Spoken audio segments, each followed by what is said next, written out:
السلام علیکم ورحمۃ اللہ وبرکاتہ۔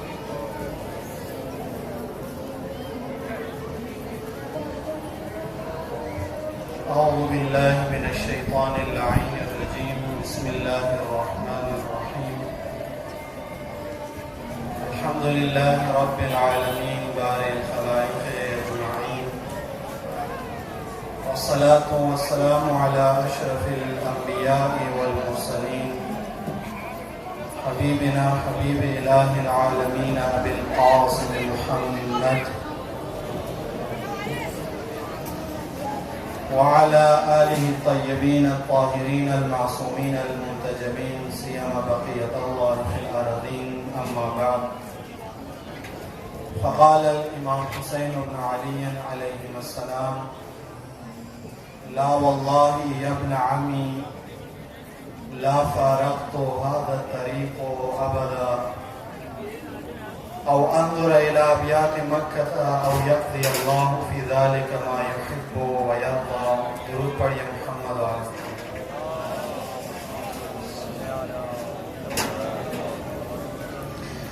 خدا متعال تمام عزاداران سید الشہداء علیہ السلام کی حفاظت فرمائیں، تمام مومنین کی حفظ و سلامتی اور اپنی سلامتی کے لیے درود پڑھیے محمد علیہ۔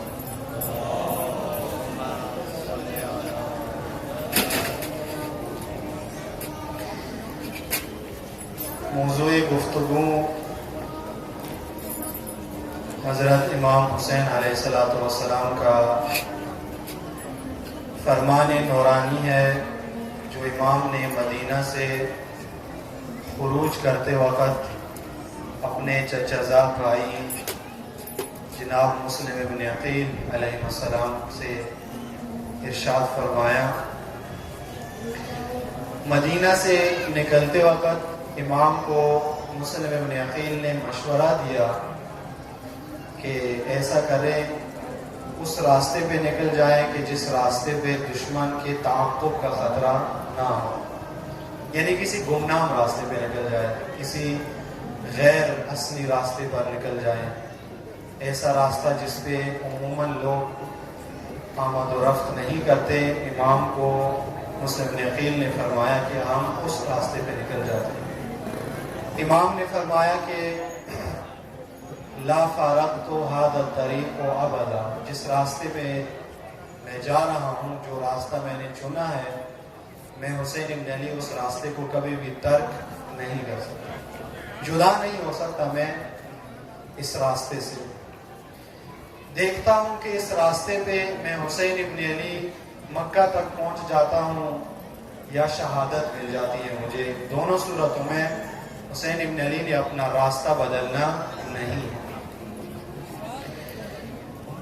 حسین ابن علی یہ قیام جو امام نے مدینہ سے نکلتے ہوئے شروع کیا اور اس کے کئی مراحل امام نے طے کیے، اس قیام کے اندر امام علیہ السلام کی اس تحریک کے اندر ایک بہت بڑا نقطہ جو ہمیں اور آپ کو ملتا ہے، جو سمجھنا ہمارے اور آپ کے لیے ضروری ہے، جس کی طرف توجہ ہو ہماری اور آپ کی، وہ یہ ہے کہ امام علیہ السلام نے قیام کربلا کے ذریعے سے، عاشوراء کے ذریعے سے امام نے ہمارے لیے تا ابد یہ مشخص کیا کہ ہمیشہ آپ کی زندگی میں دو طرح کے راستے آتے ہیں، ایک اصلی راستہ ہوتا ہے اور ایک غیر اصلی راستہ ہوتا ہے۔ ایک اصلی راستہ ہے، ایک جعلی راستہ ہے، ایک الہی راستہ ہے اور ایک غیر الہی راستہ ہے، ایک رحمانی راستہ ہے اور دوسرا شیطانی راستہ ہے۔ یہ امام علیہ السلام نے اپنے قیام کے ذریعے سے، قیام کی ابتدا میں ہی لوگوں کو متوجہ کر کے امام نے فرمایا۔ چند مجلسوں میں مختصراً آپ کی خدمت میں اشارہ کیا کہ امام علیہ السلام کو ہر ایک مشورہ دیتا ہے کہ آپ قیام نہ فرمائیں، جس راستے پہ آپ جا رہے ہیں اس راستے سے آپ رک جائیں، اس راستے پہ آپ خروج نہ فرمائیں۔ لیکن امام علیہ السلام تمام تر مشوروں کے مقابلے میں ایک ہی جواب دیتے ہیں، دو ٹوک فیصلہ ہے امام کا کہ میں نے اس راستے سے کبھی بھی جدا نہیں ہونا، ہر صورت میں اس راستے میں میں نے نکلنا ہے، اور نہ یہ کہ میں نے اس راستے پہ گمنام طریقے سے نکلنا ہے، نہ یہ کہ میں نے اس راستے پر غیر اعلانیہ طور پر نکلنا ہے، نہ یہ کہ میں نے اس راستے پر نکل کر گول مول بات کرنی ہے، بلکہ امام نے فرمایا واضح علی الاعلان، سب کے سامنے اور ببانگ دہل میں نے اس راستے پہ نکلنا ہے۔ امام کا موقف، سید الشہداء علیہ السلام کا موقف یہ ہے۔ امام کہنا یہ چاہتے ہیں کہ میں قیام کر رہا ہوں، خروج کر رہا ہوں، لیکن اس خروج کا کوئی یہ مطلب نہ لے کہ امام نے کچھ چیزوں میں مسامحت کی، کچھ چیزوں میں امام نے ان کے ساتھ ساز باز کی۔ امام نے اس طرح کی کوئی شرط کبھی بھی قبول نہیں کی۔ اصلی راستے اور غیر اصلی راستے انسان کی زندگی میں آتے ہیں۔ آپ کے دنیاوی امور میں بھی دو طرح کے راستے ہیں، کچھ اصلی راستے ہیں، کچھ غیر اصلی راستے ہیں۔ دنیاوی امور سے آپ کے علاوہ دینی امور میں بھی اصلی اور غیر اصلی راستے ہوتے ہیں، اور انسان کی زندگی کے ہر موڑ پہ اس طرح کے راستے انسان کے سامنے ہوتے ہیں۔ اب انسان اس راستے کے سامنے ان دو راہوں پہ کھڑا ہو جاتا ہے تو پھر انسان کا ارادہ، انسان کا اختیار، انسان کی مرضی، انسان کی نیت اور انسان کا قصد اس بات کا فیصلہ کرتا ہے کہ اس انسان نے کون سا والا راستہ اختیار کرنا۔ آپ اپنے گھر میں داخل ہوتے ہیں، مثال کے طور پر آپ امام بارگاہ میں داخل ہوتے ہیں، مسجد میں جاتے ہیں، اندر گھر میں اندر جاتے ہیں، کمرے میں اندر جاتے ہیں، ہال کے اندر جاتے ہیں، اس کے بھی دو راستے ہوتے ہیں۔ ایک اصلی راستہ ہوتا ہے اور ایک غیر اصلی راستہ ہوتا ہے۔ ایک آفیشل راستہ ہوتا ہے اور دوسرا آفیشل نہیں ہوتا۔ کمرے کے اندر، گھر کے اندر داخل ہونے کا راستہ جو اصلی ہے وہ دروازہ ہے، گیٹ ہے، باب ہے، لیکن کچھ لوگوں کی عادت ہوتی ہے وہ دروازے سے اندر نہیں جاتے، جب بھی جاتے چھلانگ لگا کے کھڑکی سے اندر داخل ہوتے۔ ایسے لوگ ہوتے ہیں۔ رسول اللہ کے زمانے بعثت سے پہلے عرب کے اندر ایک جہالت یہ رائج تھی، ایک رسم ان کی یہ تھی جس کو وہ لوگ بڑی عقیدت سے بجا لاتے تھے کہ وہ بعض اوقات کفارہ رکھتے تھے اپنے اوپر، اور کفارہ یہ تھا کہ مرد گھر میں کھڑکی سے داخل ہوتا تھا۔ جب رسول اللہ نازل ہوئے، جب رسول اللہ عرب کے اندر آئے تو اللہ تعالیٰ نے رسول اللہ سے فرمایا کہ آپ ان جاہلوں کو، ان مشرکین کو یہ بتا دو کہ یہ گھر میں کھڑکی سے داخل ہونا یہ کون سی عقیدت ہے، یہ کون سا رسم ہے، یہ کون سی منطق ہے، کس عقل کی بات ہے۔ رسول اللہ نے منع فرمایا۔ ہر چیز اس کے خاص استعمال کے لیے ہوتی ہے، ہر چیز کا استعمال اس کے ایک خاص موضع میں ہوتا ہے۔ عدالت، اب اردو میں چونکہ یہ سارے الفاظ اور اصطلاحات کا کوئی معنی ہی نہیں ہے، اردو ایسی زبان ہے کہ جس کے اندر ہر زبان کا لفظ ہے، لشکری زبان ہے۔ انگلش، اردو میں انگلش بھی ہے، عربی بھی ہے، فارسی بھی ہے، ہند کو بھی ہے، اور علاقائی زبانیں بھی اس میں مکس ہو گئی ہیں۔ ہر لفظ اردو میں آپ کو ملتا ہے۔ عدل کا معنی اردو میں پوچھتے ہیں تو عدل کا معنی کیا کرتے ہیں؟ کسی سے آپ پوچھیں، ابھی مجلس کے بعد کسی سے پوچھیں کہ عدل سے کیا مراد ہے، تو وہ کیا کہے گا؟ عدل سے مراد انصاف ہے۔ پھر اس سے پوچھے کہ انصاف سے کیا مراد ہے، تو کہے گا عدل ہے۔ استاد نے شاگرد سے پوچھا کہ بیٹا آپ کا گھر کدھر ہے، گھر کا ایڈریس بتائیے گا۔ تو شاگرد نے کہا کہ استاد جی میرا گھر اسکول کے سامنے ہے۔ تو استاد نے کہا کہ مسجد کے سامنے ہے۔ شاگرد نے کہا کہ استاد جی میرا گھر مسجد کے سامنے ہے۔ استاد نے کہا کہ مسجد کدھر ہے؟ کہا کہ وہ میرے گھر کے سامنے ہے۔ اور استاد نے کہا کہ یہ دونوں کدھر ہے؟ کہا کہ آمنے سامنے ہے۔ وہ ایڈریس بتا رہا۔ تو بعض اوقات ہم بھی یہی کرتے ہیں۔ عدل کا معنی کیا ہے؟ انصاف۔ انصاف کا معنی کیا ہے؟ عدل۔ پھر دونوں کا کیا معنی ہے؟ عدل و انصاف۔ نہ بتانے والے کو سمجھ میں آتا ہے اور نہ سننے والے کو سمجھ میں آتا ہے، بس نیچے سے نعرہ لگ جاتا ہے، یہ بھی خوش، وہ بھی خوش، سمجھ کسی کو نہیں آتا۔ سمجھنا چاہیے مفاہیم کو۔ میں نے آپ کی خدمت میں گزشتہ روز بھی اشارہ کیا کہ قرآن سے، حدیث سے، سیرت سے، تعلیمات اہل بیت علیہ السلام سے کوئی لفظ لیتے ہو، کوئی اصطلاح لیتے ہو، کوئی ٹرمینالوجی لیتے ہو، اس کا معنی بھی وہیں سے پوچھ لو۔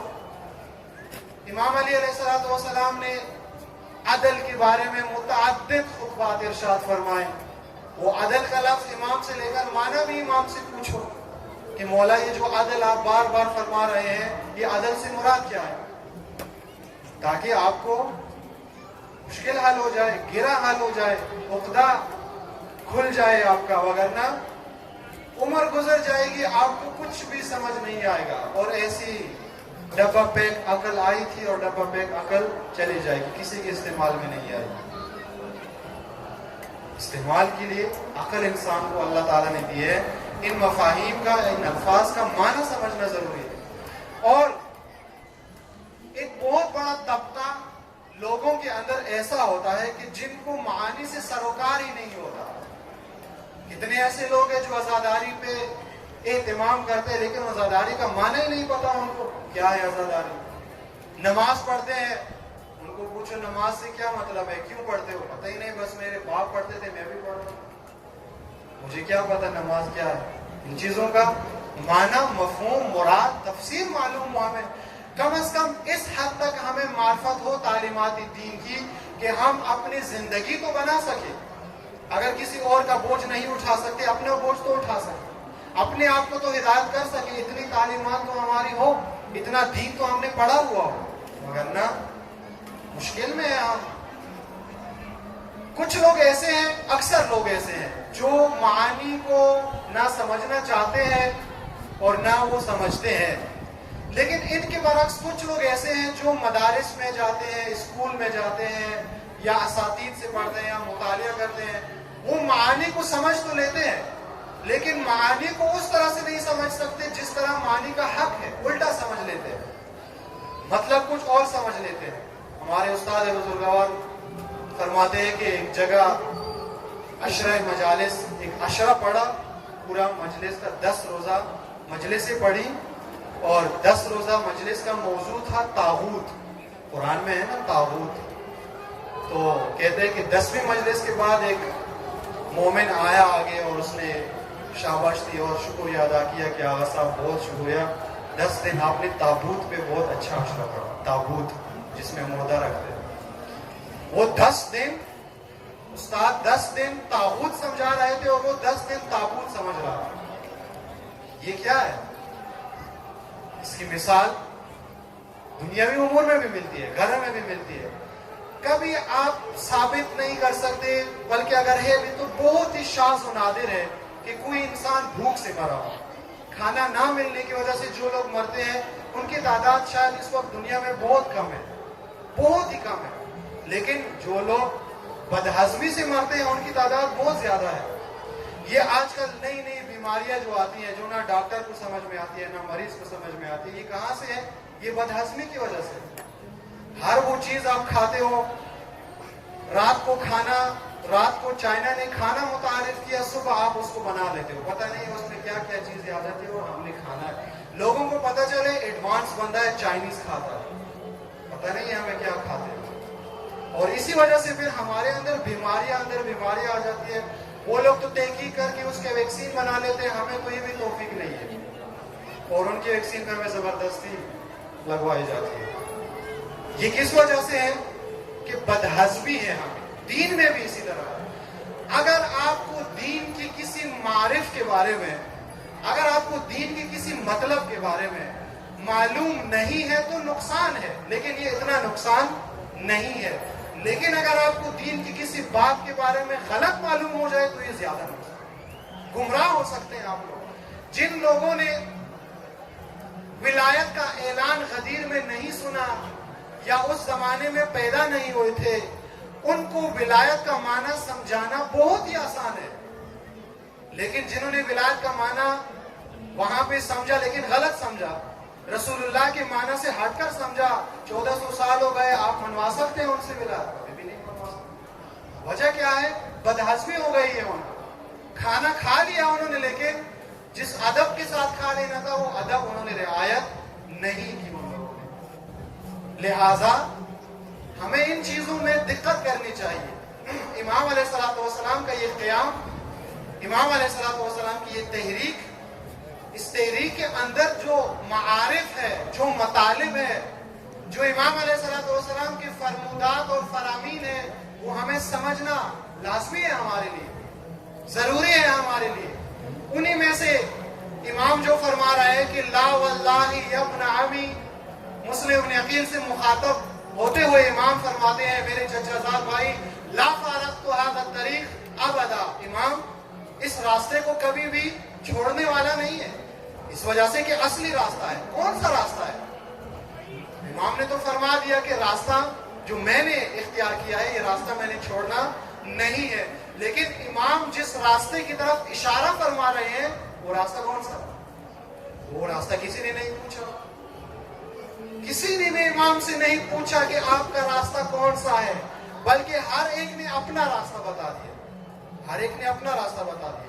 کوئی امام کو کہتا ہے کہ آپ یمن کے راستے پہ جائیں، کوئی امام سے کہتا ہے آپ کعبہ کے راستے پہ جائیں، کوئی کہتا ہے آپ کسی اور طرف چلے جائیں، لیکن آپ جس راستے پہ جا رہے ہیں اس راستے پہ آپ نہ جائیں۔ حق کیا بنتا تھا؟ امامت کے سامنے ائمہ علیہ السلام کے خدمت میں، محضر میں انسان کا فریضہ کیا بنتا ہے؟ ائمہ علیہ السلام کے سامنے امام کے حضور ایک مومن اور عام انسان کا فریضہ یہ نہیں بنتا کہ وہ امام کو مشورے دینا شروع کر دے، فریضہ یہ بنتا ہے کہ وہ امام کی بات کی اطاعت کرے، پیروی کرے۔ لیکن ہمارا مزاج یہ ہے کہ ہم فوراً مشورے دینا شروع کرتے ہیں۔ ہم کہتے ہیں کہ اگر بعض لوگ ابھی بھی اظہارات کرتے ہیں، ٹی وی چینلز پہ آ کے بیٹھ جاتے ہیں اور پتہ نہیں کیا کیا بولتے ہیں کربلا کے اوپر۔ ابھی اسی عشرے کے اندر آپ ٹی وی چینل آن کریں، آپ کو عجیب و غریب کربلا کی تفسیریں سننے کو ملے۔ کچھ لوگ کیا کہتے ہیں، کچھ کیا کہتے ہیں۔ کس وجہ سے؟ اس وجہ سے کہ وہ لوگ امام علیہ السلام سے راستہ نہیں پوچھتے، وہ امام کو مشورے دینے کے چکر میں ہوتے ہیں۔ جو لوگ امام علیہ السلام کی حیات میں قیام کربلا کے آغاز میں مدینہ، مکہ، حجاز اور اطراف میں موجود تھے، ان سب لوگوں کا مدعا یہ تھا، سب کا اصرار سب کی یہ تھی کہ امام علیہ السلام ہماری بات سنیں، ہماری بات سنیں۔ صحابی یہ کہتا تھا امام میری بات سنیں، بزرگ کہتا تھا میری بات سنیں، خواتین جو بزرگ تھی اس وقت وہ کہتی تھی ہماری بات سنی جائے۔ لیکن امام نے فرمایا کہ جو باتیں آپ مجھے بتا رہے ہو، جو باتیں آپ لوگ مجھے بتا رہے ہو، یہ رسول اللہ نے مجھے بچپن میں بتائی تھی ساری، یہ رسول اللہ نے مجھے تعلیم فرمائی تھی، یہ حسین ابن علی کو اس وقت معلوم تھی جب حسین کی ولادت ہوئی، رسول اللہ گریہ فرما رہے تھے، اس وقت مولا کو معلوم ہو گیا تھا کہ انجام کیا ہے کربلا کا۔ کربلا لا علمی کا کوئی مارکا نہیں ہے، غلط فہمی نہیں تھی نعوذ باللہ حسین ابن علی کو کہ کرنے کچھ اور جا رہے تھے اور ہو گیا کچھ اور، ایسی بات نہیں تھی۔ آگاہانہ طور پر گئے تھے حسین ابن علی، معلوم تھا حسین ابن علی کو انجام کیا ہوگا، ہر موڑ پہ امام علیہ السلام کو معلوم تھا۔ یوں نہیں کہ صرف امام کو معلوم تھا، امام کے لشکر میں ہر انصار اور صحابی کو معلوم تھا کہ انجام کیا ہوگا، ہر ایک کو معلوم تھا، کوئی چیز امام نے چھپائی نہیں۔ جہاں امام خیمہ زن ہوتے تھے، پہلی بات امام کرتے تھے کہ میرے اس تحریک کے اندر شہادت کے علاوہ کچھ بھی نہیں ہے، جس نے جانا ہے واپس ہو جائے۔ جہاں خیمے لگانے کے بعد، قیام کرنے کے بعد چل پڑنے کا ارادہ کرتے، پہلی بات امام یہی کرتے تھے، جس نے جانا ہے چلا جائے، کوئی کچھ بھی نہیں ہے میرے پاس، نہ اقتدار ہے، نہ مال ہے، نہ دولت ہے، نہ پوسٹ ہے، کچھ بھی نہیں ہے، شہادت ہے۔ انکانا خطبہ پڑھے، اس میں امام نے اس میں کیا فرمایا؟ جو اللہ کی راہ میں قتل ہونا چاہتا ہے وہ میرے ساتھ آئے۔ میں نے آپ کی خدمت میں عرض کیا تھا کہ کربلا سمجھنے کے لیے پہلے کربلا شناس کو ڈھونڈو، پھر اس سے کربلا سمجھو، اور وہ کربلا شناس جو بر صغیر کے اندر موجود ہے، جس نے کربلا درست سمجھی اور سمجھائی ہے لوگوں کو، وہ علامہ اقبال ہے۔ علامہ اقبال کا حسین ابن علی اور ہمارا اور آپ کا حسین ابن علی بہت زیادہ فرق ہے، بہت زیادہ فرق ہے۔ ہم حسین کے بارے میں جو سوچ، فکر اور تخیل اور توہم رکھتے ہیں، اور علامہ اقبال حسین ابن علی کی جو حقیقت بیان کرتے ہیں، بہت زیادہ فرق ہے، آسمان و زمین کا فرق ہے اس میں۔ بلکہ بعض اوقات استاد شہید مطہری جنہوں نے کربلا کی موضوع پر خوبصورت کتابیں لکھی ہے، ان میں سے ان کی ایک کتاب اردو میں بھی ہے حماسہ حسینی کے نام سے، بہت ہی زیبا کتاب ہے، مطالعہ کریں، انہی دنوں آپ مطالعہ کریں اس کا۔ اس کتاب میں شہید مطہری فرماتے ہیں کہ ہم کربلا کے جن کرداروں کا تذکرہ اپنی مجالس میں، نوحوں میں، شعروں میں اور مختلف مقامات پہ کرتے ہیں، وہ کردار گویا کربلا میں تھے ہی نہیں۔ انتہائی معذرت کے ساتھ ہم کربلا کے اندر خواتین کا جو کردار بیان کرتے ہیں، ذاکر پڑھتا ہے، نوحہ خواہ پڑھتا ہے، وہ کیا پڑھتا ہے؟ گویا یوں لگتا ہے کہ ہر ماں کو اپنی اولاد بچانے کی فکر تھی، یہی لگتا ہے نا؟ جناب علی اکبر کی والدہ کی خواہش تھی کہ بیٹی کی شادی ہو جائے، کسی طرح شہادت سے بچ جائے۔ حضرت قاسم علیہ السلام کی والدہ کی خواہش تھی کہ میرا بیٹا بچ جائے، اور وہ نہیں چاہتی تھی کہ کسی ماں کا بیٹا شہید ہو جائے۔ یہ ہماری سوچ ہے، یہ ہمارے اشعار میں لکھا ہوا ہے، یہ ہمارے نوحوں میں لکھا ہوا ہے، یہ ہمارے مسائل میں بیان کیا جاتا ہے۔ لیکن کربلا کے اندر جو حقیقی مائیں آئی تھی، شب عاشور روایت میں لکھا ہے کہ شب عاشور ہر ماں نے اپنے بیٹے کو سامنے بٹھایا، اور ہر ماں نے اپنے بیٹے کو متعدد دفعہ یہ فرمایا کہ کل دودھ نہیں بخشوں گی اگر کوئی اور تجھ سے آگے بڑھا شہادت۔ ہماری سوچ اور وہاں تھے، تضاد ہے۔ ہم امیر المومنین علیہ السلام کے متعلق جو باتیں کرتے ہیں، وہ باتیں امیر المومنین کے سامنے اگر کہیں تو امیر المومنین بھی حیران ہو جائے کہ یہ تو میں نے کیا ہی نہیں، یہ کام سارا۔ جو خیبر ہم پڑھتے ہیں، جو امیر المومنین کے فضائل ہم پڑھتے ہیں، ان میں سے بعض فضائل ایسے ہیں کہ جو خود امیر المومنین کو بھی پتہ نہیں ہے کہ یہ کہاں سے آ گئی ان کی کتابوں میں، کہاں سے آ گئی ان کی مجالس میں۔ لہذا ہمیں سب سے پہلے دین کو سمجھنے کے لیے، دینی مفاہیم کو سمجھنے کے لیے قرآن اور اہل بیت علیہ السلام کی طرف رجوع کرنا پڑے۔ وہ رجوع جو آپ امام کی طرف کریں گے، ان میں سے امام کا ایک یہ خطبہ ہے، یہ قول نورانی ہے، یہ فرمان ہے امام کا، لا فارقت هذا الطریق ابدا۔ میرے بھائی، چچا زاد بھائی، یہ راستہ جس پہ حسین ابن علی نکلے ہیں، حسین اس راستے سے جدا ہونے والے نہیں ہیں۔ کون سا راستہ حسین ابن علی نے اپنایا ہے؟ کس راستے پہ حسین ابن علی نکلے ہیں؟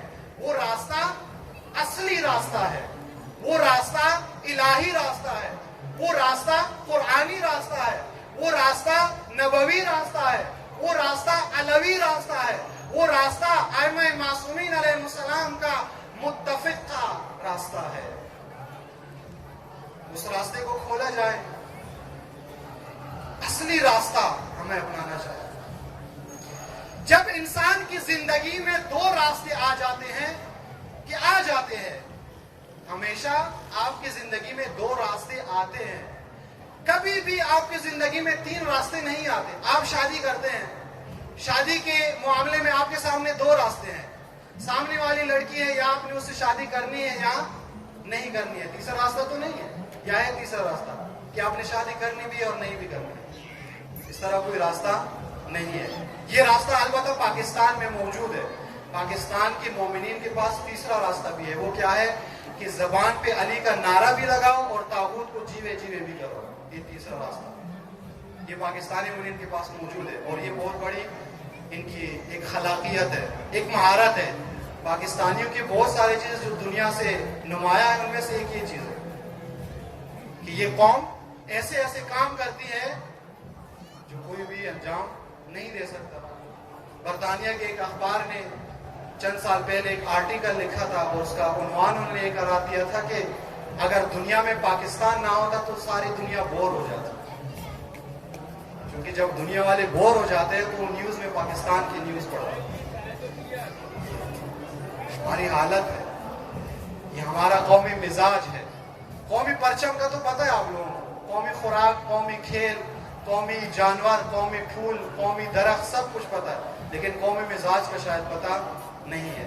اپنایا ہوا سب نے ہے لیکن پتہ نہیں ہے۔ جب لکھتے ہو تو قومی مزاج بھی ساتھ لکھ کر، قومی مزاج پاکستانیوں کا بہت ہی عجیب و غریب ہے، بہت ہی عجیب و غریب ہے۔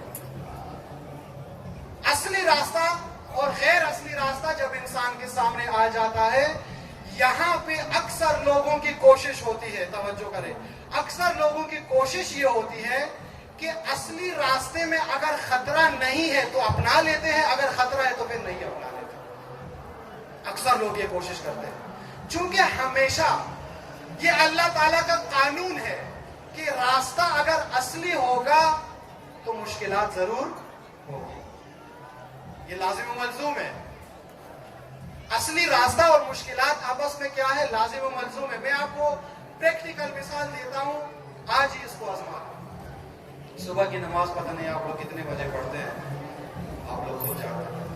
اگر آپ صبح کی نماز فجر کے اول وقت میں نہیں پڑھتے، کہ آپ لوگ پڑھتے ہوں گے انشاءاللہ، اگر نہیں پڑھتے، مثال دے رہا ہوں، تو آج آپ نیت کریں کہ میں نے کل اذان فجر سے 5 منٹ پہلے اٹھنا ہے۔ جتنے وسوسے آج یعنی کل صبح آپ کے ذہن میں آئیں گے اٹھتے وقت، پوری عمر بھی آپ کے ذہن میں نہیں آئے گی۔ وجہ کیا ہے؟ کہ ابھی آپ نے اصلی راستے کا انتخاب کا ارادہ کیا ہے، ابھی شیطان آپ کے پاس آئے گا، وگرنہ جس نے نماز کے لیے اٹھنا ہی نہیں ہے، وہاں شیطان کو آفس کھولنے کی کیا ضرورت ہے؟ وہ آفس میں پہلے سے بیٹھا ہوا ہے، بغیر تنخواہ کے کام کر رہا ہے۔ بہت سارے لوگ کہتے ہیں نا پاکستان کی مشکلات کے ذمہ دار فلاں ہے، امریکہ ہے، اسرائیل ہے، اور فلاں ہے، وہ بھی ذمہ دار ہے۔ امام خمینی فرمایا کرتے تھے کہ دنیا میں جہاں بھی مشکل ہے اس کا ذمہ دار شیطان بزرگ امریکہ ہے، اور اگر آپ دیکھتے ہیں کہ کسی میاں بیوی کے درمیان مسئلہ ہے تو اس کا ذمہ دار بھی امریکہ سے کوئی نہ کوئی گڑبڑ وہاں پہ ہے۔ لیکن پاکستان کی بہت ساری مشکلات کا ذمہ دار غیر بیرونی ممالک نہیں، ہم خود مشکلات کے ذمہ دار ہیں۔ آپ کے گھر کے دروازے کے باہر جو کچرے کا انبار لگا ہوا ہے، اس کا ذمہ دار کون ہے؟ امریکہ ہے، اس کا ذمہ دار آپ ہیں۔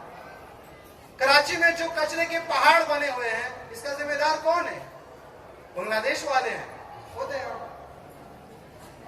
یہ ذمہ داریاں، یہ مشکلات ہم نے خود بنائی ہوئی ہے۔ اصلی راستہ اور غیر اصلی راستہ جب آپ کے سامنے دو راہ آ جائیں، جب آپ کے سامنے ایسا موڑ آ جائے کہ آپ نے یا دائیں جانا ہے یا بائیں جانا ہے، یا آگے جانا ہے یا پیچھے جانا ہے، اب ایک راستہ اصلی ہے اور دوسرا راستہ غیر اصلی ہے، تو اکثر لوگ کوشش کرتے ہیں کہ اصلی راستے پر ہی جائے۔ سب کی خواہش یہ ہوتی ہے کہ ٹھیک راستے پہ جائے، درست راستے پہ جائے، لیکن جب وہ دیکھتے ہیں کہ اصلی راستے پہ تو مشکلات کا انبار لگا ہوا ہے، ہر 2 قدم پر آگے مشکلات ہی مشکلات ہے، پھر وہ کیا کرتے ہیں؟ پھر وہ خطا کے راستے پہ نکل پڑتے ہیں۔ خطرے سے بچنے کے لیے کون سا راستہ اختیار کرتے ہیں؟ خطا کا راستہ اختیار کرتے ہیں۔ یہ اصل نقطہ ہے۔ اور مکتب اہل بیت علیہ السلام میں سب سے زیادہ بہادر، دلیر اور شجاع انسان وہ ہے کہ جب وہ دیکھے کہ راستہ اصلی ہے لیکن مشکلات سے بھرا ہوا راستہ ہے، تو مشکلات کے باوجود بھی اس راستے میں قدم رکھے۔ یہ بہادر ہے۔ بیوی کے سامنے مونچھوں کو تاپ دینے والا بہادر نہیں ہوتا اہل بیت کے مکتب میں۔ مکتب اہل بیت میں بہادر کی تعریف کیا ہے؟ کہ وہ اصلی راستے پہ رہے، چاہے 1000 مشکلات ہو، چاہے لاکھوں مشکلات ہو، بے خطر کود پڑا آتش نمرود میں عشق، عقل ہے محو تماشائے لب بام ابھی۔ ابراہیم علیہ السلام نے جب دیکھا کہ آزر کے خلاف، نمرود کے خلاف، بت پرستوں کے خلاف کوئی بھی آواز اٹھانے والا نہیں ہے، سب لگے ہوئے اپنے جاب میں لگے ہوئے، کاروبار میں لگے ہوئے، گاڑیوں میں لگے ہوئے، بیویوں کی محبت میں مبتلا ہے، اولاد کی محبت میں مبتلا ہے، ثواب میں مبتلا ہے، حاجتوں میں مبتلا ہے۔ ابراہیم نے سب کچھ دیکھا۔ ابراہیم علیہ السلام نے ارادہ کیا کہ اب تو حالات بہت سخت ہے، اور انہی سخت حالات میں ابراہیم علیہ السلام نے قیام کرنا ہے۔ یوں نہیں ہے کہ ابراہیم اللہ اکبر کا نعرہ لگاتا ہے اس وقت جب نہ نمرود ہے، نہ فرعون ہے، نہ شداد ہے، نہ کوئی طاغوت ہے۔ ابراہیم نے نعرہ لگانا ہے اس وقت جب نمرود بالکل سامنے کھڑا ہے اور اوج اقتدار میں ہے وہ۔ یہ ابراہیم علیہ السلام کا وارث ابراہیم خلیل اللہ حسین ابن علی کربلا میں یہی سیرت ہمیں بتا رہے ہیں کہ راستہ اصلی ہو اور دوسرا غیر اصلی ہو تو بھلے اصلی راستے میں مشکلات ہوں گی، لیکن آپ نے ان مشکلات کو دیکھ کر پھر غلط راستہ انتخاب نہیں کرنا۔ اجازت نہیں ہے آپ کو شریعت کی طرف سے، آپ کے پاس حق نہیں ہے کہ آپ خطرے کو جواز بنا کر اصلی راستہ چھوڑ دے. اگر کوئی یہ جواز بنا کے کعبے میں بیٹھ جاتا ہے کہ بھائی میرے گھر میں میرے علاوہ کوئی بھی نہیں ہے لہٰذا میں کربلا نہیں جا سکتا، قبول ہے یہ جواز؟ نہیں ہے.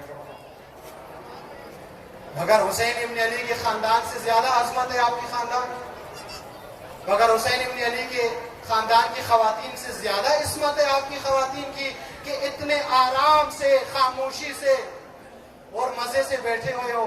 بہانہ کیا بنایا ہوا ہے؟ میرے گھر میں تو کوئی اور ہے ہی نہیں، بس میں قیام نہیں کر سکتا، بس میں بات نہیں کر سکتا، میرا سپورٹ کرنے والا کوئی نہیں ہے، میری بات ماننے والا کوئی نہیں ہے، میری بات سننے والا کوئی نہیں ہے.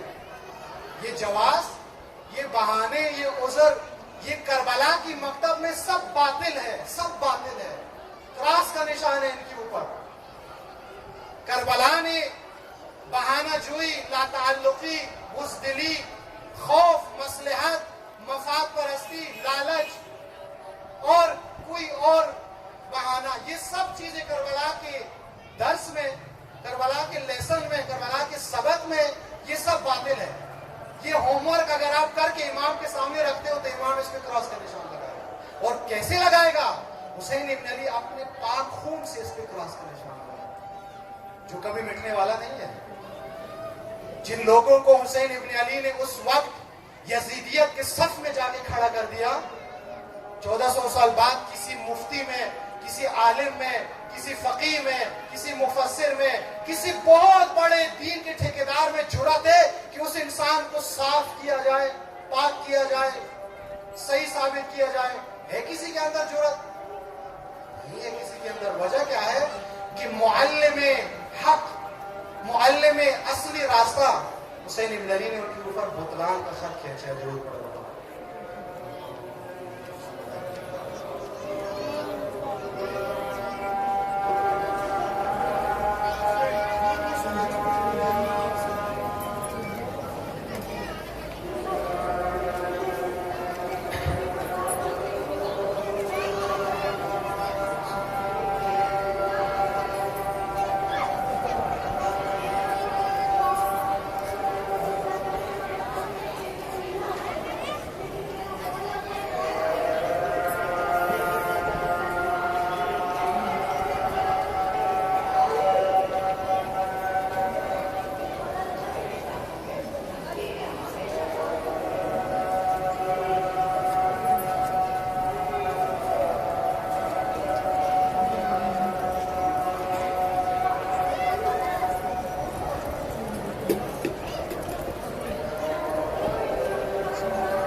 پڑے محمد.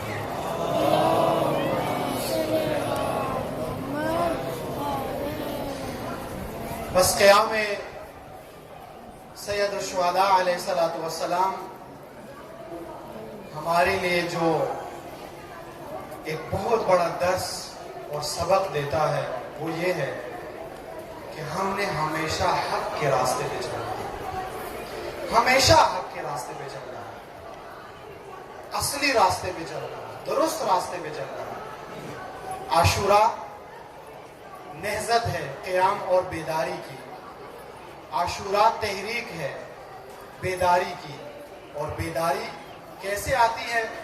بیداری کا پہلا مرحلہ یہ ہے، بیداری کے مراحل میں سے ایک مرحلہ یہ ہے کہ آپ لوگوں کو اصلی راستے کی پہچان کرواؤ، درست راستہ ان کو بتاؤ. لیکن اس راستے پہ مشکلات بہت ہوں گے، اس راستے پہ مسائل بہت ہوں گے، اس راستے پہ آپ تنہا ہوں گے، اس راستے پہ آپ کے ساتھ قطع تعلق کیا جائے گا. اس راستے پہ آنے کے بعد آپ کے اوپر تہمت اور الزامات لگیں گے.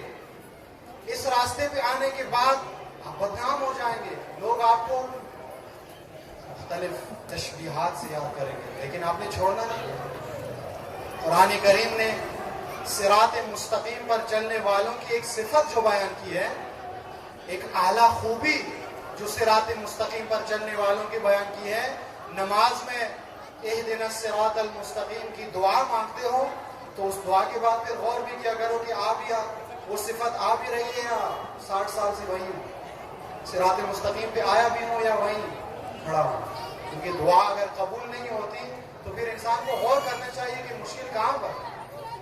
صراط مستقیم پہ چلنے والوں کی خوبی یہ ہے، صفت یہ ہے، علامت ان کی ایک قرآن فرماتا ہے لا یخافون لومۃ لائم، ملامت گروں کی ملامت سے وہ خوفزدہ نہیں، الزامات سے، پروپیگنڈے سے، غیر بنیادی باتوں سے وہ گھبراتے نہیں ہیں.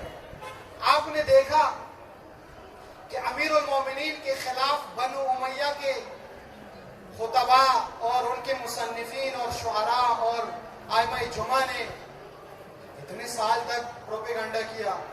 بھلا اس سے زیادہ پروپیگنڈا ہو سکتا ہے کہ جب مومنوں کے امیر مسجد میں شہید ہو جاتے ہیں تو شام میں لوگ ایک دوسرے سے پوچھتے ہیں کہ ابو طالب کا بیٹا مسجد میں کیا کر رہا ہے.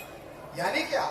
یعنی شام میں علی کے بارے میں اتنا منفی پروپیگنڈا تھا کہ لوگ علی کو یہ سمجھ رہے تھے کہ نعوذ باللہ من ذالک، علی نماز کو نہیں پڑھتا. لیکن کیا امیر المومنین نے اصلی راستہ چھوڑ دیا؟ کیا امیر المومنین نے صراط مستقیم کو ترک کر دیا؟ جواز نہیں بنتا آپ کے پاس کہ آپ اصلی راستہ ترک کر دیں. یہ کربلا ہے، اور اسی امیر المومنین کا فرزند حسین ابن علی اپنے بابا کی سیرت کو تعصی کرتے ہوئے، اس سیرت کو احیاء کرتے ہوئے دوبارہ لوگوں کو یاد دلا رہا ہے کہ اگر آپ علی کا نقش قدم بھول چکے ہو تو میں علی کا فرزند کربلا کی طرف نکلتے ہوئے تمہیں بتا رہا ہوں کہ اصلی راستہ کسی صورت بھی نہیں چھوڑ سکتے. اصلی راستہ چھوڑنے کی گنجائش نہیں ہے کسی صورت. یہ کربلا ہے، یہ عاشورہ ہے، یہ کربلا کا پیغام ہے، یہ حسین ابن علی کا درس ہے، یہ عزاداری ہے، یہ حسینی عزادار ہے جو یہ کام کرتا ہے. یہ حقیقی زینب کبریٰ کا پرسادار ہے، جس کی یہ سوچ ہے، جس کا یہ قدم ہے. ہم اس عزاداری کے توسط سے، ان مجالس کے توسط سے، وقت چونکہ بہت مختصر ہوتا ہے، ہر چیز کی طرف اشارہ کرنے کی وقت نہیں ملتا، لیکن آپ کو معلوم ہونا چاہیے کہ جو توفیق تشیع کو اللہ تعالیٰ نے دی ہے کہ یہ فرش عزا کے بانی ہے، یہ مجالس حسینی کے اہتمام کرنے والے ہیں، یہ بہت بڑا اعزاز ہے ہمارے وہاں، بہت بڑا اعزاز ہے ہمارا وہاں. خدا نے متعال نے قرآن میں بھی اشارہ فرمایا ہے اس طرح کی امور کے بارے میں کہ بہت سارے لوگ ایسے ہوتے ہیں جن کو خدا گاڑی دیتا ہے، مال دیتا ہے، جانور دیتا ہے، اولاد دیتا ہے، مکان دیتا ہے، لیکن ایک چیز خدا سب کو نہیں دیتا. وہ کیا ہے؟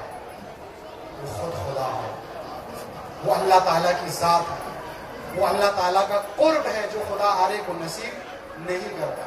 لیکن یہ مجالس عزا قرب خدا کے مظاہر، قرب خدا کے مظہر، یہ ہمارا اور آپ کا اعزاز ہے کہ ہم اس کے بانی ہیں.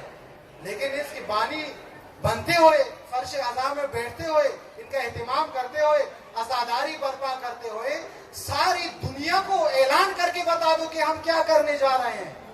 کیوں عزاداری برپا کرتے ہیں؟ گھر میں بھی رو سکتے تھے ہم، سڑک پہ آ کے کیوں روتے ہیں؟ چپکے سے بھی ہم مجلس کر سکتے تھے، تو بھانگے دول کیوں کرتے ہیں؟ کچھ بتانا چاہتے ہیں دنیا کو ہم، کچھ بتانا چاہتے ہیں دنیا کو ہم. یہ جو ہم گریہ کرتے ہیں، فریاد کرتے ہیں، اس سے بھی کچھ بتانا چاہتے ہیں. کیا بتانا چاہتے ہیں؟ وہی بتانا چاہتے ہیں جو حسین کی مظلوم بہن کوفہ اور شام کے بازاروں میں بتا رہی تھی. کیا بتا رہی تھی؟ آیا حسین کی مظلوم بہن کوفہ اور شام کے بازاروں میں اپنی بیچارگی بتا رہی تھی، لوگوں سے امداد کے انتظار میں تھی، ہمدردی لینے کے انتظار میں تھی؟ نہیں. علی کی بیٹی ان چیزوں سے مبرہ تھی، ان سے اعلیٰ تھی، مقام عرفہ تھا ان کا. کیوں رو رہی تھی؟ کیوں فریادیں کر رہی تھی؟ کیوں یا حسین کوفہ اور شام کے بازاروں میں کر رہی تھی؟ اس لیے کہ لوگ پوچھے کہ یہ حسین ابن علی کون ہے، یہ قتل کیوں ہوئے ہیں، اور یہ حسین کی مظلوم بہن یہ کیوں کوفہ اور شام کے بازاروں میں آئی ہے؟ اور جب لوگ پوچھے تو علی کی بیٹی بھرے بازار میں خطبہ دیتی ہے، الا یا اہل الکوفہ یا اہل المکر والغدر، بے وفا لوگوں رونا ہے تم لوگوں نے، حسین پہ گریہ کرنا ہے۔ اگر تمہیں حسین ابن علی کا اتنا پاس تھا، اگر حسین ابن علی سے اتنی محبت تھی تو عاشور کا کربلا پہنچ جاتے، وہاں نصرت کے لیے آ جاتے۔ بعد میں رونا ان کے لیے جچتا ہے جن کے ذہن کے اندر حسین کا مقصد بھی زندہ ہو، جنہوں نے عہد بھی کیا ہوا ہو، جنہوں نے متعہد ہو گئے ہو کہ ہم نے حسین ابن علی کے مقصد کو کبھی چھوڑنا نہیں ہے، اصلی راستے پہ جانا ہے، بیدار ہو کے رہنا ہے، ہوشیار ہو کے رہنا ہے، وقت کی یزید کے ساتھ پیکار کرنا ہے اور للکارنا ہے فرعون کو، یزید کو، ابن زیاد کو اور ہر اس انسان کو جو حسین ابن علی کے راستے کے سامنے رکاوٹ بنا ہوا۔ یہ عزادار کا منشور ہے، یہ عزاداری کا لائحہ عمل ہے، یہ آپ کا ایجنڈا ہے۔ دنیا میں عام کرو اس کو، دنیا میں تمام انسانوں کو بتا دو کہ آپ اگر کسی دنیا کے اندر کوئی قوم آپ سے یہ کہے کہ ہم جہالت سے نکلنا چاہیں، اگر کسی نے تفرقے سے نکلنا ہے، اگر کسی نے فرقہ پرستی سے نکلنا ہے، اگر کسی نے پسماندگی سے نکلنا ہے، اگر کسی نے جہالت سے نکلنا ہے، اگر کسی نے کرپٹ سیاستدانوں کے چنگل سے نکلنا ہے، اگر کسی نے رشوت خوری سے نکلنا ہے، اگر کسی نے بے حیائی سے نکلنا ہے، آپ کے پاس اگر کوئی آئے ان کو ہر ایڈریس نہیں دیا کرو، ان کو بتاؤ عزاداری حسین ابن علی میں آؤ، تم ہر پستی اور پلیدی سے نکل کر آزاد ہو، ہر خرابی سے نکل جاؤ۔ لیکن میں نے آپ کی خدمت میں عرض کیا کہ حق کا راستہ قربانیاں مانگتا ہے، حق کے راستے پہ چلتے ہوئے انسان کو قربانیاں دینی پڑتی ہیں۔ حسین ابن علی نے یہ راستہ انتخاب کرنے کے بعد جو قربانیاں پیش کی ہے، ایک سے بڑھ کر ایک قربانی، ایک سے بڑھ کر ایک عظیم قربانی۔ انہیں قربانیوں میں سے ایک قربانی جو حسین مظلوم نے کربلا میں پیش کی، وہ قربانی وہ ہے کہ جس پر زمانے کے امام سلام کرتے ہوئے گریہ فرماتے۔ امام عصر اپنے جد کی بارگاہ میں زیارت نامہ پڑھتے ہوئے ایک مقام پہ کیا فرماتے ہیں؟ السلام علی الطفل الصغیر، میرا سلام ہو کربلا میں قتل کیے جانے والے اس شیرخوار بچے کو، حضرت علی اصغر۔ عاشور کے اثر جب سارے انصار حسین ابن علی سے جدا ہو گئے، جب سب نے اپنا وعدہ پورا کر لیا، تو تاریخ نے لکھا ہے کہ مولا نے جنگی لباس زیب تن کیا اور تیاری کر کے حسین ابن علی ایک دفعہ حضرت علی اصغر کے خیمے کے پاس آئے۔ اندر داخل ہو کر مولا نے جناب علی اصغر کی والدہ معظمہ سے پوچھا، میرا اصغر سو رہا ہے یا جاگ رہا ہے؟ اور مولا نے اصغر کو بی بی سے اپنے گود میں لیا، گود میں لے کر مولا نے مقتل کی طرف قدم بڑھانا شروع کیا۔ جناب علی اصغر کے مصائب بہت سخت ہیں، آس پاس میں مائیں بیٹھی ہوئی ہیں، وہ بہتر در کر سکتی ہے کہ شیرخوار بچہ جب ماں سے جدا ہوتا ہے تو کیا کیفیت ہوتی ہے۔ اور میں قربان جاؤں اس بی بی پر جس کو یہ بھی معلوم تھا کہ اصغر جدا ہونے کے بعد زندہ واپس نہیں آیا۔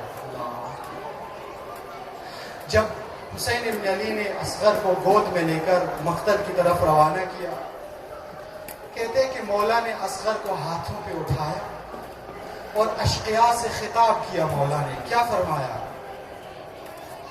اے اشقیاء، دشمنی حسین سے ہے، حسین نے جرم کیا ہے نا آپ کی نگاہ میں، اس شیرخوار بچے کا کیا قصور ہے؟ پانی نہ ملنے کی وجہ سے اس کی ماں کا دودھ خشک ہو گیا ہے اور اس کا گلا خشک ہے، اس کی زبان خشک ہے، پانی نہیں ہے۔ جب حسین ابن علی کی یہ باتیں دشمن کی فوج نے سنی، راوی نے یوں نقل کیا ہے کہ میں نے دیکھا عمر ابن سعد کی فوج میں چینی گوئیاں شروع ہو گئی، گویا لشکر میں ایک طرح سے ہلچل مچ گئی۔ ایک فوجی دوسرے سے کہنے لگا کہ اتنا بھی ظلم نہیں ہونا چاہیے کہ کربلا میں ہمارے گھوڑوں کو پانی مل رہا ہے لیکن حسین کا شیرخوار تین دن سے پیاسا ہے، 3 دن سے پانی کے بغیر ہے۔ جب یہ باتیں شروع ہو گئی، عمر ابن سعد نے حرملہ سے کہا، حرملہ تیر اٹھا اور نشانہ لے، وگرنہ عمر ابن سعد کی ساری محنت ضائع ہو جائے گی۔ جب حرملہ نے تیر اٹھانے کا ارادہ کیا، مقتل کی طرف دیکھ کر کہتا ہے، لعین، کوئی فوج، کوئی کمانڈر، کوئی سپاہی کچھ بھی نہیں ہے، تیر کس پہ چلانا ہے؟ عمر ابن سعد کہتا ہے، حسین کے ہاتھوں پہ غور کرو، ایک سفیدی نظر آتی ہے، اس سفیدی کو نشانہ بنانا ہے۔ اور کہنے لگا، حرملہ کہنے لگا، یہ سفیدی تو مجھے جناب علی اصغر نظر آتے ہیں، حرملہ اسی پہ تیر چلانا ہے، اسی شیرخوار پہ تیر چلانا ہے۔ اور عزادارو، جب حرملہ نے جناب علی اصغر کے حلقوم کا نشانہ لینا چاہا تو روایات میں لکھا ہے کہ 3 دفعہ حرملہ کے ہاتھوں سے وہ تیر کا نشانہ خطا ہو گیا۔ اور ماہر تیر انداز ہے حرملہ، نامی گرامی تیر انداز ہے۔ عمر ابن سعد ڈانٹ کر کہتا ہے، تو عرب کا ماہر تیر انداز ہے، تیر کیوں نہیں چلایا جاتا تجھ سے؟ حرملہ کہتا ہے، لعین دیکھتے نہیں ہو، جب میں علی اصغر کے حلقوم کا نشانہ لیتا ہوں تو پشت پر خیمے کے دروازے پہ سیاہ چادر میں ایک بیوی نظر آتی ہے اور میرے نشانہ لیتے ہی وہ دونوں ہاتھ سر پہ رکھ کر گویا یہ کہہ رہی ہے، اے ظالم، اے قاتل، میں اصغر کی ماں ہوں، تیرا تیر بڑا ہے، میرے اصغر کا گلا چھوٹا ہے۔ اور عزادارو، جب کربلا کے میدان میں علی اصغر کی شہادت واقع ہوئی، آپ کو معلوم ہے کہ کس مظلومانہ طور پر علی اصغر کی شہادت واقع ہوئی۔ میں صرف اتنا کہوں گا کہ ایک دفعہ حسین ابن علی نے علی اصغر کا وہ خون میں لت پت جسم اٹھا کر مقتل سے خیمگاہ کی طرف دوبارہ واپس ہونے کا ارادہ کیا، لیکن چلتے چلتے حسین کے ذہن میں بات آئی، حسین نے خیمے کی طرف جانے کا ارادہ ترک کر دیا۔ ماں کو شیرخوار کیسے دکھائے گا حسین ابن علی؟ اور عزادارو، خیمگاہ کا ارادہ ترک کرنے کے بعد راوی نے لکھا ہے، روایت کے الفاظ ہے کہ حسین ابن علی خیمے کے پشت پہ جا کر اپنی تلوار کے ذریعے سے زمین کھودنا شروع کر دیا۔ کربلا کی زمین ہے، گرم ہے، تپتی دھوپ ہے، اور اب حسین کا شیرخوار بیٹا علی اصغر اس دھوپ میں دفنایا جائے گا۔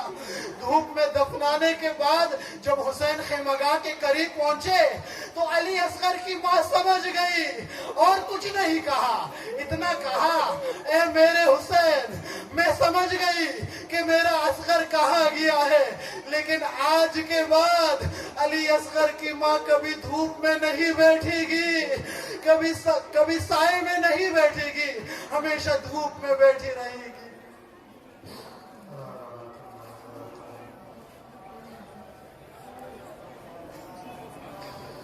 وَسَيَعْلَمُ الَّذِينَ ظَلَمُوا مَن يَمُوتُ عَلَيْهِ وَبِسْمِكَ الْعَظِيمِ الْأَعْظَمِ، سب مل کے پڑھیے پروردگار بحق محمد و آل محمد، ہماری یہ عبادت، یہ عزا، یہ مرثیہ، یہ نواز اپنے بارگاہ عظیم میں قبول و مقبول فرما۔ پروردگار مومنین مومنات کے اخلاص و خلوص کو شرف قبولیت عطا فرما، حاجت مندوں کے حوائج کو برآوردہ فرما، مریضوں کو شفا یابی عطا فرما، مسافرین کا سفر بخیر فرما۔ پروردگارہ، جتنے مریض ہے خصوصاً اس وبا میں جو مریض مبتلا ہے، بحق محمد و آل محمد تمام مریضوں کو شفا یابی عطا فرما۔ پروردگارہ، تجھے واسطہ حسین ابن علی کا ہمارے امام اور مولا کے ظہور میں تعجیل فرما، ہمیں امام کے اعوان و انصار میں سے ہونے کی توفیق عطا فرما۔ پروردگارہ، اس مملکت کی حفاظت فرما۔ پروردگارہ، ہمیں حقیقی معنی میں کربلا کا راستہ سمجھنے کی توفیق عطا فرما۔ ہمارے مرحومین کو اہل بیت کی شفاعت نصیب فرما۔ مظلومین ہیں، مظلومین کشمیر و فلسطین و عراق و سوریہ و خصوصاً مظلومین افغانستان کی مدد فرما، ظالمین کو ظلم سمیت نیست و نابود فرما۔ پروردگارہ ہمیں حقیقی معنوں میں مکتب اہل بیت کا شیعہ بننے کی توفیق عطا فرما۔ آپ تمام مومنین اپنی دعاؤں کی قبولیت کے لیے اور حاجات کی برآوردگی کے لیے، تمام عزاداروں کی صحت اور سلامتی کے لیے، بالاخص امام زمانہ کی ظہور میں تعجیل کے لیے بلند آواز سے درود پڑھیں۔